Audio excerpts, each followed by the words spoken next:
অবশেষে 2025 আইপিএলে বাংলাদেশের ক্রিকেটাররা অবিকৃত রয়ে গেছে। আইপিএলে বাংলাদেশের প্লেয়ারকে না নেওয়ায় মন খারাপ অনেক বাংলাদেশি প্লেয়ারদের। হ্যাঁ, বাংলাদেশের প্লেয়ারদের সঙ্গে সঙ্গে বাংলাদেশের ইউটিউবারদের। হ্যাঁ, তারা একদম পুরো কান্নায় ভেসে গেছে। মানে ফেসবুকে ঢোকাই যায় না তাদের জন্য।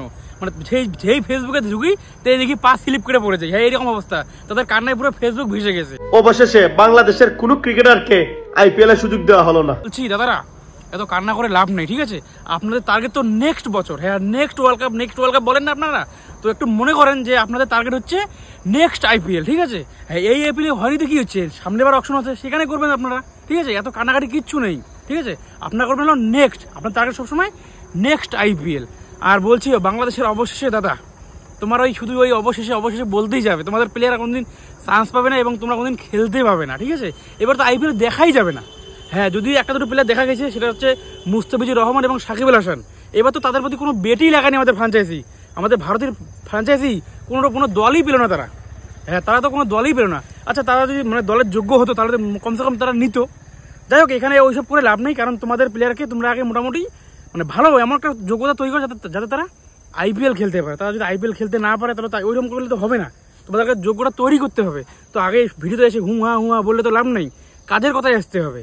হ্যাঁ, একদম কাজের কথায় আসতে হবে। তোমাদের আইপিএল এর খেলার যোগ্যতাকে অর্জন করতে হবে, তারপরে আইপিএল এর অকশনে উঠতে হবে এবং সে দিলে কিনতে হবে। ওই আগেই তোমরা বলে দিও যে আইপিএল খেলবে 12 জন প্লেয়ার বাংলাদেশি, 12 জন বাংলাদেশি, আর মানে যখন নিলামে বিক্রি হয় না তখন কান্নায় পুরো ফেসবুক ভেসে দাও, এটা একটু কম করো, ঠিক আছে? তো গাইস, ভিডিওটা সবাই শেয়ার করবে। তো শেষ পর্যন্ত অস্ট্রেলিয়াকে 295 রানে হারিয়ে দিয়ে জিতে গেল আমাদের ভারত। কি বলবো ভাই, অস্ট্রেলিয়ার ঘরের মাঠে, হ্যাঁ অস্ট্রেলিয়ার ঘরের মাঠে গিয়ে অস্ট্রেলিয়াকে 295 রানে হারিয়ে দিয়ে সিরিজে এগিয়ে থাকলো আমাদের ভারত। ভাই কি বলো ভাই, একদম পুরো অসাধারণ। হ্যাঁ, যেখানে আমাদের ইন্ডিয়া প্রথম ইনিংসে মাত্র 150 রানে অল আউট হয়ে গিয়েছিল, সেখান থেকে ঘুরে দাঁড়িয়ে আমাদের ভারত ভাই অবিশ্বাস্য একটা ম্যাচ জিতলো। এটা একমাত্র ভারত বলেই সম্ভব। হ্যাঁ, প্রথম ইনিংসে তখন 150 রানে অল আউট হয়ে যাওয়ার পর যে এই জিততে যে আছে ভাই, কি বল ভাই, বর্ডার গাভাস্কর ট্রফি ভাই, বিশাল নাম কিন্তু, ঠিক আছে? বিশাল নাম। এই সিরিজ যে হবে ভাই, আশা করবো এই সিরিজ আমরাই জিতবো। হ্যাঁ, আমরাই জিতবো ভাই। অসাধারণ বোলিং, ক্যাপ্টেন জাসপ্রীত বুমরা অসাধারণ বোলিং করেছে ভাই। তার সঙ্গে সঙ্গ দিয়েছে ভাই মোহাম্মদ সিরাজ। হ্যাঁ, মোহাম্মদ সিরাজও আজকে দুরন্ত বল করেছে, একদম দুরন্ত বল করেছে, ঠিক আছে? সেও কিন্তু 3টে উইকেট পেয়েছে, জাসপ্রীত বুমরাও 3টে উইকেট পেয়েছে। এবং সেই সঙ্গে গতকালকে আমাদের বিরাট কোহলি সেঞ্চুরি, 81তম সেঞ্চুরি ভাই, হোয়াট এ ম্যাচ। হ্যাঁ, এই গুরুদেবের আমার সেঞ্চুরি দেখার জন্য কত আশা করে আমরা বসেছিলাম যে গুরুদেব কখন সেঞ্চুরি করবে, আমরা কখন সেঞ্চুরি জিতবে ভাই। ইতিহাস। হ্যাঁ, আমরা কিন্তু ঋষভ পান্ত যখন ছিল একবার গতবার ম্যাচে দেখো নাই যে একদম পুরো মেরে দিয়ে ভাই পুরো মানে লাস্ট ম্যাচ আমরা জিতে গিয়েছি, ঠিক আছে? আর এখান থেকেই কিন্তু আমাদের যে টেস্ট চ্যাম্পিয়নশিপ তার কিন্তু শুরু হবে এখান থেকেই। হ্যাঁ, এখন আশা করাই যায় ভাই, অস্ট্রেলিয়ার ঘরে মাঠে ঢুকে তাদেরকে পুরো তছনছ করে দিল আমাদের ইন্ডিয়া। হ্যাঁ, এটাই আমাদের ইন্ডিয়ার পাওয়ার অফ ইন্ডিয়া।